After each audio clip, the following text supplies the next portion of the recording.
פייסבוק, אינסטגרם, וואטסאפ או ווייז מאפשרות לכולנו להיות חלק פעיל בעולם מודרני, מעניין ומשתף יותר. הקדמה הטכנולוגית מתקדמת במהירות גם לתחום החינוך, ומציעה עולם חדש של למידה שיתופית, המקדם מצוינות ומימוש אישי. חברת יומנים, חלוצה עולמית בתחום של למידה שיתופית, מציעה סביבת לימוד חדשנית עם למעלה מ-14 מיליון משתמשים ב-40,000 בתי ספר בעולם. המערכת בנויה כרשת חברתית סגורה, המאפשרת תקשורת פתוחה בין התלמידים, המורים ובשיתוף ההורים. למידה שיתופית של יומנים מעודדת סקרנות, יצירתיות ועבודת צוות של התלמידים בכל מקום בו הם נמצאים, בכיתה, בבית או עם חברים. המורים הופכים להיות מנחים ומכוונים ונהנים משיתוף מידע בין מורים בבתי הספר השונים בהם מוטמעת המערכת. ההורים משתלבים בכל תוכניות הלימוד עם אפשרות לסייע, לשאול, לשתף ולחוות את תוכנית הלימודים של ילדיהם. המערכת כוללת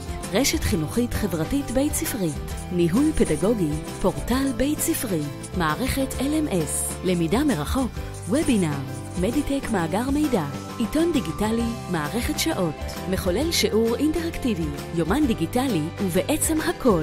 מערכת יומנים מציעה פתרון מודרני הכולל את צורכי התלמידים, מורים והורים, במטרה אחת ויחידה, לשפר את חוויית הלימוד, להעשיר את מקורות הידע, לטפח חברות, נתינה וסיוע הדדי. התקשרו אלינו, נשמח להציג את המערכת גם בפניכם.